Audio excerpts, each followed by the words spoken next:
Hello friends, स्वागत है आपका अपना यूट्यूब चैनल कवि आईएएस ट्यूटोरियल पे। मैं सूरज कुमार आप सभी का एक बार पुनः स्वागत करता हूं। दोस्तों, आज मैंने जिस विषय को लिया है वो है भारत का भूगोल। भारत का भूगोल से अध्ययन करने से पूर्व हमें लोगों को यह जान लेना चाहिए कि हम जिस देश में रह रहे हैं, हम जिस राज्य में रह रहे हैं, उसकी भौगोलिक संरचनाएं क्या हैं, उससे कौन कौन से राज्य सीमा कर झांसा करती है, कौन कौन से देश सीमा झांसा करती है, उसका क्षेत्रफल क्या है। ये सभी छोटे बड़े बातों को हम लोगों को पहले समझ लेना चाहिए। उसके बाद हम लोग उस विषय के अंदर अध्ययन करने का प्रयास करना चाहिए। तो इसी के दृष्टिकोण से मैं सबसे पूर्व आपको एक भारत का इंट्रोडक्शन के रूप में, एक परिचय के रूप में आपके सामने प्रस्तुत करने जा रहा हूँ। भारत एक का परिचय अर्थात भारत एक सामान्य परिचय। तो आशा करता हूँ कि ये वीडियो आप लोगों को बहुत ही लाभ पहुँचाने वाली है। तो चलिए इस वीडियो का प्रारंभ करते हैं और देखते हैं कि हमारे भारत देश जो है किन किन देशों से सीमा झांसा करती है, क्या क्या इसकी भौगोलिक संरचनाएं हैं, क्या क्या इनकी नामें हैं, क्या क्या इन जनसंख्याएं कितनी है, क्या इसके राष्ट्रीय वृक्ष हैं, क्या इसके राष्ट्रीय पशु हैं। इन सभी छोटे बड़े बातों को हम लोग आज समझते हैं। आज इस वीडियो के बाद आप भारत को अच्छी तरह से समझ पाओगे। तो चलिए स्टार्ट करते हैं अपना वीडियो। भारत का भूगोल अर्थात भारत का परिचय। ठीक है दोस्तों, क्या है दोस्तों आज कि भारत का एक दृष्टि में, ठीक है दोस्तों, क्या है भारत एक दृष्टि में। सबसे पहले हम लोग दोस्तों जान लेते हैं कि भारत के नाम क्या हैं।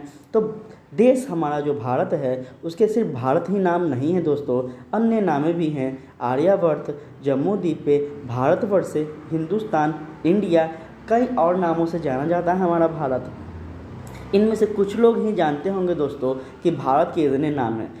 लगभग अधिकतर ही नाम भारत ही जाने जाते हैं, हिंदुस्तान और इंडिया। ये दो तीन नामें हाईलाइटेड है, इसलिए लोग इसे ही ज़्यादातर जानते हैं। लेकिन ये सब हमारा प्राचीन नाम है और हमें यह सब भी जानना ज़रूरी है, क्योंकि हमारा भारत देश क्या है, प्राचीन काल से ही बहुत ही उद्भव रहा है, समृद्ध रहा है। इसलिए हमारा भारत देश बहुत ही क्या है, प्राचीन काल से ही उद्भव है। इसलिए ठीक है दोस्तों, चलिए आगे हम लोग देखते हैं दोस्तों कि भारत की राजधानी क्या है। तो भारत की राजधानी दिल्ली है दोस्तों, ठीक है, नई दिल्ली। यहाँ पे ही क्या है, राष्ट्रपति भवन है, लाल किला हमारे हैं। यहाँ पे हमारे प्रधानमंत्री यहाँ पे निवास करते हैं। यह हमारा क्या है, राजधानी है भारत का। अब देखते हैं दोस्तों कि राज्यों की संख्याएं कितनी हैं। तो राज्यों की संख्या 28 है दोस्तों, व केंद्र शासित प्रदेशों की संख्या 8 है। याद रखेंगे दोस्तों, बहुत सारे ऐसे स्टूडेंट होते हैं जो कि राज्य और केंद्र शासित प्रदेशों में कन्फ्यूज़न होती है उन्हें। तो हम लोग याद रखेंगे कि राज्यों की संख्या 28 है व केंद्र शासित प्रदेशों की संख्या 8 है। आगे देखते हैं दोस्तों, आगे है हमारा कि भौगोलिक स्थिति क्या है भारत की। तो भारत की भौगोलिक स्थिति उत्तरी पूर्वी गोलार्ध में अवस्थित है दोस्तों। अब ये उत्तरी पूर्वी गोलार्ध क्या होती हैं, ये कैसी इसकी संरचनाएं होती हैं, इन सभी का अध्ययन हम लोग आगे विस्तार पूर्वक करने वाले हैं भूगोल में। जो कि आज मैंने आपके सामने लाया हूँ एक भूगोल का, एक भारत का परिचय के रूप में लाया हूँ। तो बस आपको याद रखना है कि हमारी भारत कहाँ पे स्थित है। आगे हम लोग सभी विस्तार से पढ़ने वाले हैं, तो बने रहें हमारे साथ। अब है कि भारत की आकार कैसी है दोस्तों। तो भारत का आकार ज्यामितीय आकार है दोस्तों, याद रखें। क्या है आकार, चतुष्कोणीय आकार है दोस्तों, याद रखेंगे।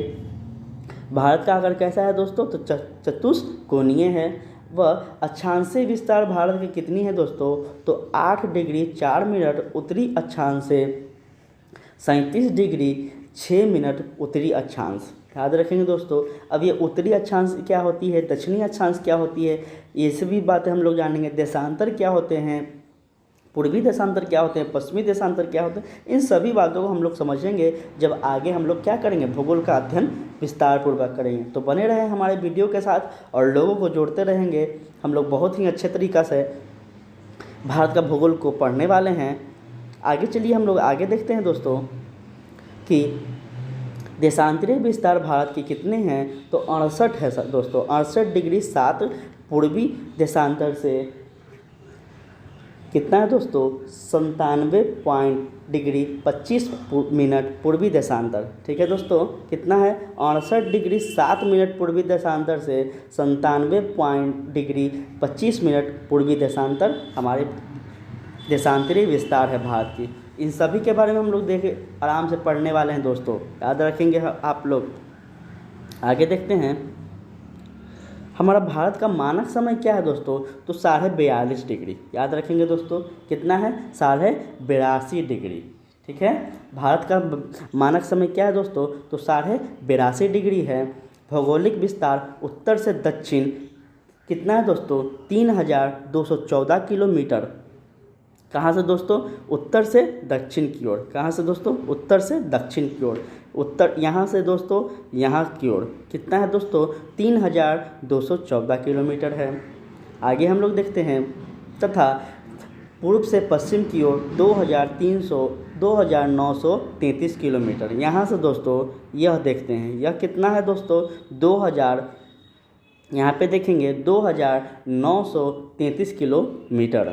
ठीक है दोस्तों, वह स्थलीय सीमा 15,200 किलोमीटर है। जलीय सीमा 7,516.6 किलोमीटर जलीय सीमा है। ठीक है दोस्तों, आगे देखते हैं हम लोग जलवायु किस क्या है दोस्तों, तो मानसूनी जलवायु है। भारत की जलवायु क्या है, आपसे पूछा जाएगा एग्जाम में कि भारत की जलवायु क्या है, तो मानसूनी जलवायु है। यहाँ क्या है, मौसम पर निर्भर करते हैं किस प्रकार से जलवायु परिवर्तन होंगे। अब हम लोग देखते हैं दोस्तों क्या है कि क्षेत्रफल भारत की क्या है, तो 32 लाख, याद रखेंगे दोस्तों 32,87,263 वर्ग किलोमीटर है। याद रखेंगे दोस्तों, भारत की क्षेत्रफल क्या है, तो 32,87,263 वर्ग किलोमीटर। आगे बढ़ते हैं हम लोग विश्व की, यहाँ पे देखेंगे दोस्तों विश्व के कुल क्षेत्रफल में भारत क्या हिस्सा है, तो भारत क्या है 2.4 है दोस्तों। याद रखेंगे भारत क्या है 2.4 है। इतना क्या है भूमंडल इसके पास है, भारत के पास पूरे विश्व में। नेक्स्ट देखते हैं कि क्षेत्रफल की दृष्टि से विश्व में 7वां स्थान है भारत का, वह जनसंख्या की दृष्टि से विश्व में दूसरा स्थान है। ठीक है दोस्तों, जनसंख्या की दृष्टि से विश्व में दूसरा स्थान है। वह विश्व की कुल जनसंख्याओं का क्या है दोस्तों 17.5% हिस्सा भारत में निवास करता है। ये सब आंकड़ा याद रखेंगे दोस्तों, इम्पोर्टेंट है। उसके बाद है भारत की लिंग अनुपात 943 प्रति हजार पुरुषों पर है। ठीक है दोस्तों, आगे देखते हैं जनसंख्या घनत्व 382 व्यक्ति वर्ग किलोमीटर है दोस्तों। ठीक है, जनसंख्या घनत्व क्या है, तो 382 व्यक्ति वर्ग किलोमीटर है। कुल साक्षरता दर है दोस्तों 74.4%। ठीक है दोस्तों, भारत की कुल साक्षरता दर कितनी है, तो 74.4% है। ये 2011 की आंकड़ाएँ हैं दोस्तों, अभी फ़िलहाल 2021 में आने वाली थी, 2022 हो चुकी है। अभी तक आंकड़ा मतलब कोरोना के कारण आपको पता होगा कि जनगणना नहीं हो पाई है। और ये देखिए आगे क्या प्रक्रिया है, हम लोग इतना भी डाटा याद रखेंगे। आगे देखते हैं दोस्तों कि कुल साक्षरता दर 74.4% है, जिसमें पुरुषों की क्या है साक्षरता दर, तो 82.14% पुरुषों की साक्षरता दर है। व महिलाओं की साक्षरता दर 65.46%। ठीक है दोस्तों, आगे देखते हैं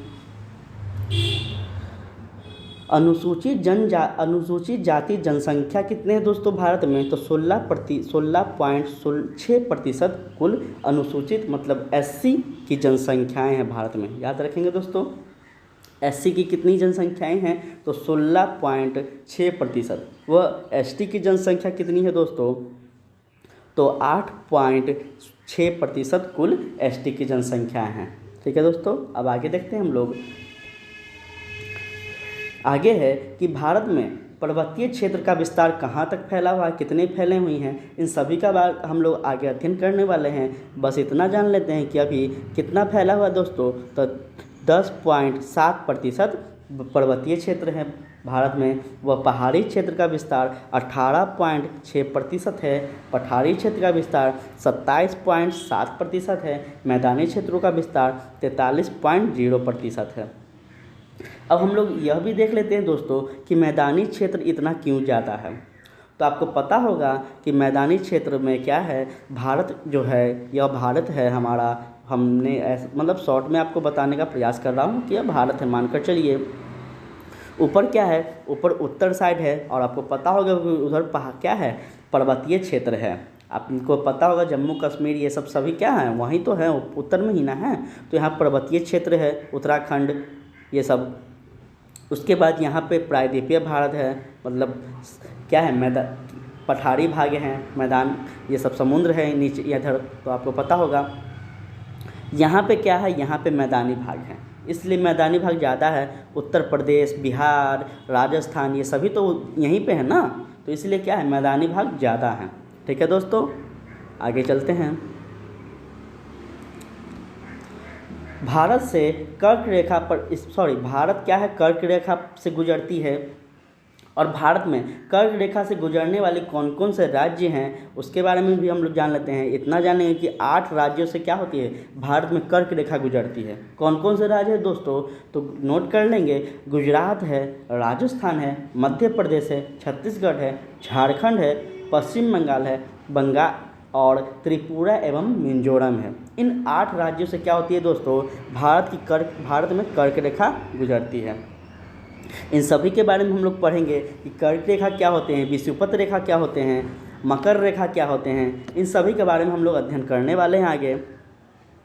आगे देखते हैं कि अंतर्राष्ट्रीय सीमा वाले राज्य व केंद्र शासित प्रदेशों की संख्या क्या है। मतलब अंतर्राष्ट्रीय सीमा कौन कौन से राज्य झांसा करते हैं, कौन कौन से केंद्र शासित प्रदेश अंतर्राष्ट्रीय सीमा झांसा करते हैं, इसके बारे में हम लोग विस्तार से पढ़ने वाले हैं। अभी बस याद रखते हैं कि 18 राज्यों से क्या होती है, उसमें केंद्र शासित भी और राज्य दोनों मिलाकर 18 राज्यों से क्या होती है, तो अंतर्राष्ट्रीय सीमा झांसा की जाती है भारत की।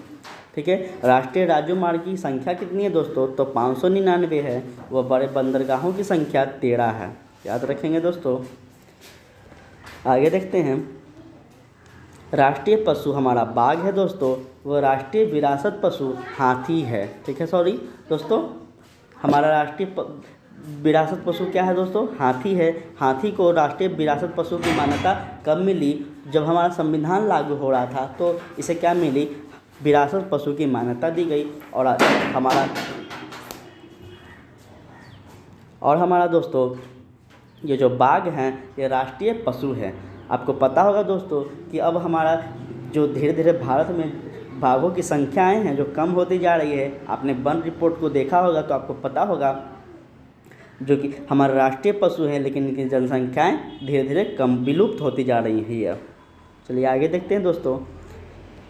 आगे है राष्ट्रीय वृक्ष हमारा बरगद है, वह राष्ट्रीय पक्षी मोर हैं, राष्ट्रीय पुष्प कमल हैं, राष्ट्रीय चिन्ह अशोक स्तंभ है, वह राष्ट्रीय गान जन गण मन है। दोस्तों सभी के मन में बसने वाला हमारा राष्ट्रीय गान जन गण मन है, वह राष्ट्रीय गीत वंदे मातरम है। ठीक है दोस्तों, इसके बाद था हमारा राज्य भाषा क्या है भारत की, तो हिंदी है। ठीक है, हमारे भारत की राज्य भाषा क्या है, हिंदी है। और हिंदी, यह दुख की बात है कि आज के समय में हिंदी को कम बोलना जा मतलब भाषा बन गई है। एक समय था जो हिंदी एक पूरे भारत में नहीं पूरे विश्व में यह लोकप्रिय भाषा के रूप में जानी जाती थी, लेकिन अब हिंदी बोलने में कुछ लोगों को शर्म ऐसा फील होता है। लेकिन जिसे लगता है वो लगे, हम लोगों का जो मूल भाषा है वह हिंदी है और हम लोग हिंदी को ही आगे बढ़ाएंगे। ठीक है दोस्तों, आगे चलते हैं हम लोग, आगे देखते हैं। आगे हमारा है राष्ट्रीय लिपि हमारी क्या है, तो देवनागरी है। ठीक है दोस्तों, राष्ट्रीय वाक्य क्या है, सत्यमेव जयते है। राष्ट्रीय ध्वज तिरंगा है दोस्तों, वह राष्ट्रीय नदी गंगा है। ठीक है दोस्तों, राष्ट्रीय जलीय जीव डॉल्फिन है, याद रखेंगे दोस्तों। ये सभी आज का हमारा क्या हो गया दोस्तों, आज का वीडियो यहीं हम समाप्त करना चाहेंगे। और आशा करता हूँ कि आप सभी को क्या लगा होगा, यह वीडियो से बहुत ही ज़्यादा लाभ होने वाला है। इस वीडियो में आपने पूरे भारत का एक सामान्य रूप से परिचय देखा कि हमारा भारत किस किस नदियों से है, किस राज्यों से है, क्या इसके तिरंगा हैं, क्या इसके राष्ट्रीय नदी हैं, क्या इसके राष्ट्रीय पशु हैं, क्या इसका राष्ट्रीय गान है, क्या इतने इसके राज्य मार्ग हैं। इन सभी छोटे बड़े बातों को आपने देखा है। तो आशा करता हूं दोस्तों कि यह वीडियो अच्छा लगा होगा और इस वीडियो को आप एक बार ना 2 बार 3 बार ज़रूर देखें, ताकि यह क्या है बहुत ही इम्पोर्टेंट मैं कंटेंट आपके सामने लाया हूं।